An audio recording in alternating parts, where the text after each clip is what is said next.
చట్టాలు చేత కానోడి మీద వాడడానికేనా? పవర్లో ఉన్నోడిని ఏం పీకలే. Welcome to లాలనర్. ఈరోజు మనం ఇంట్రెస్టింగ్ విషయం తెలుసుకుందాం.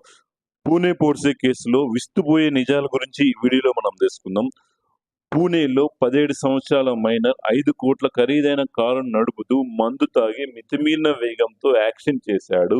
ఈ యాక్సిడెంట్లో 2 యువ ఇంజనీర్లు చనిపోయారనమాట. మహారాష్ట్ర డిప్యూటీ మినిస్టర్ అయిన అజిత్ పవార్ యాక్సిడెంట్ విషయాన్ని చూసి చూడనట్లు వదిలేయమని ఆదేశించినట్లు తెలుస్తుంది.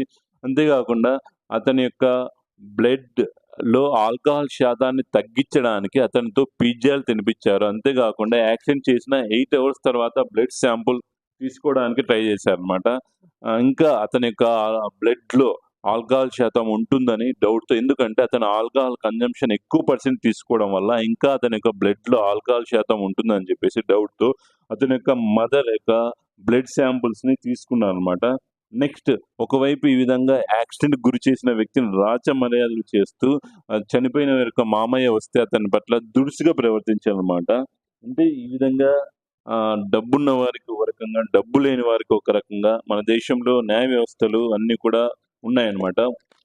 నెక్స్ట్ ఈ దేశంలో రాజకీయ నాయకులకు, సంపన్నుల కోసమే ఈ వ్యవస్థలన్నీ కూడా పనిచేస్తున్నాయి. పోలీసులు, ఎమ్మెల్యేలు, జడ్జీలు అందరూ కూడా ప్రజల నుంచి వచ్చే పన్నుల ద్వారా జీతాలు తీసుకొని, కానీ సంపన్నుల కోసమే ఎక్కువ శాతం మంది పనిచేస్తున్నారనమాట. ఈ దేశంలో దేన్నైనా కూడా మ్యానిపులేట్ చేయొచ్చని ఈ సంఘటన ద్వారా మనం తెలుసుకోవచ్చు. అంతేకాకుండా మామూలుగా అతని పైన ఐపీసీ సెక్షన్ 304A, 304 రెండిట్లో కూడా పెట్టొచ్చనమాట.